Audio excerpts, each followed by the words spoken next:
picked off? Have you put down the ball yet? Nah, this not leaving my hands tonight. Kyle, what adjustments did you guys make at the final drives there? West Virginia was moving the ball pretty well in the second half, 161 yards, and then you need the 3 and out, get it much like you did last week against Cincinnati.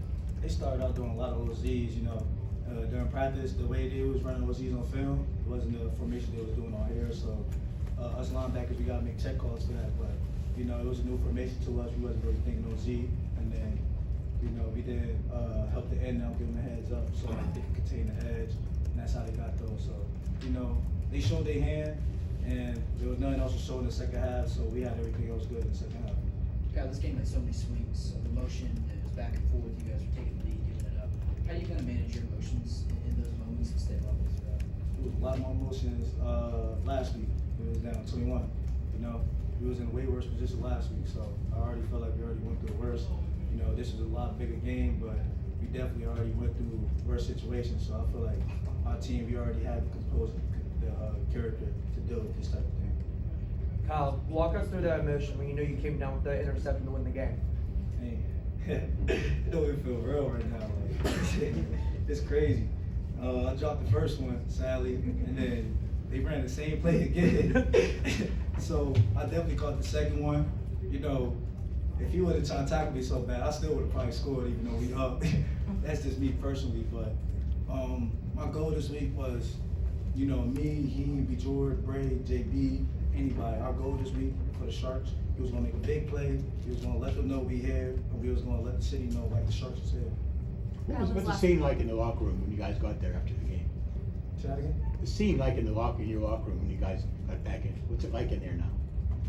Well, everybody's showering now, but you know. That's not what I meant. What you meant there? I meant when you first got it. What was it like? The celebration. I didn't even. I'm out there. I got people calling me left and right, so I barely made it in time for the fight song. But you know, obviously it was loud. We definitely had recruits over there, happy, jumping too. It was great energy. Those last couple of opportunities that you guys did have on the field, and you talked about some of the things WVU was doing earlier, but what were some of the conversations among your defense, knowing that these were such massive possessions for WVU and you guys needed to come up with a stop? You know, our coach, I don't know what other coaches were saying or other players, because you at the sideline, you huddled up with your own position group.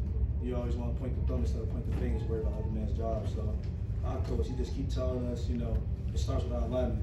We over here trying to cheat us that they're not running, because you think they're running in practice. Well, they're not running that play.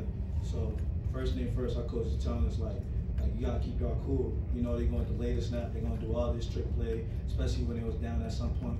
All you gotta do is just first line. You gotta read your key and then do what you always do. Kyle, when did you first have a feeling that Eli was capable of the things that he's been doing? Since spring, like you know, they both was Eli and Nate was both definitely making a lot of plays. You know, this is a great offense. Either way, they're gonna make plays. But Eli, shoot, he just showed me when the season started. You know, a lot of quarterbacks, they're gonna make a lot of crazy stuff during practice.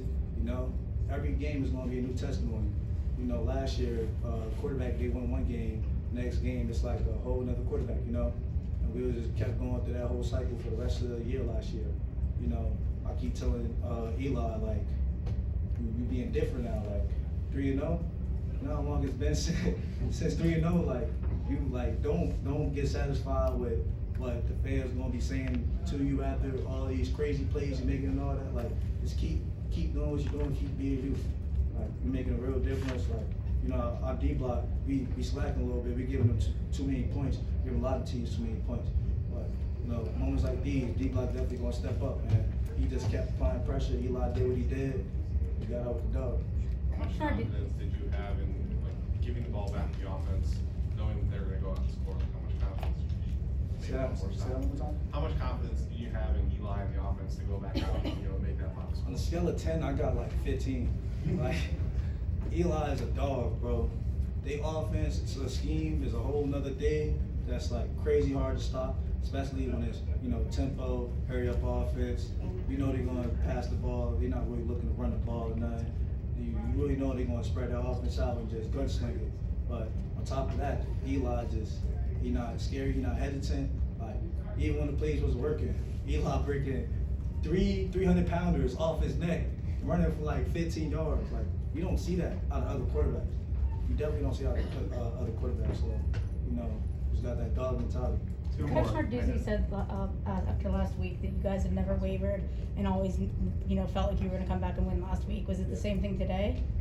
It was definitely the same thing. Like, it was, what was the score at halftime? 17-17 or 24-24? 17. Yeah, it was 17-17. It's tied up. You know, I'm just, first thing first, I'm going to the locker room early. A lot of other people down in the locker room first. But I'm definitely, you know, you got to be vocal. Like, make sure everybody on the same page. Like, yo, D-Block, we're not doing what we're supposed to do. We got to tighten up. We got to keep getting better. Like, we're not living up to what we're supposed to do. And then I'm just talking D-Block offense on the other side. So, like, you know, we just saying, like, yo, no more. We getting 3 and outs. We shutting them out in the second half. You know, they caught a couple plays, but when they needed us, we was there. Last one down here. Yeah, I know your defense has a lot of different leaders, but like in those final drives, what was Brandon George's demeanor like? Brandon George was the #1 leader when it mattered most. When it was down by 10, even myself, I'm like, man, like, what we doing? Like, what's going wrong? You know, and B. George see that. He telling me, like, hey, we've been through worse. He the first one telling me that. He telling everybody that, like, hey, look at me, bro. Look at the offense that's out there right now. We're going to happen. We're going to make it dope. Like, and then, you know, it got real crazy. What, like second and 30? Throw it to Dede. Like, and you know, Dede ain't been getting the ball a lot this season, so he stepped up big time. His first You know? target. Bro, like, so you know, we got dogs either on the field or ready to step up. Like, we got dogs everywhere, and that's the #1 thing we need. Like, the scheme is cool. You know, tempo is cool. You know, for the defense side, blitzing is cool and all that. But we need people that want it. We need dogs. So, you know, we definitely showcase that again, and we're gonna keep showcasing that. Thanks, Con. Appreciate it.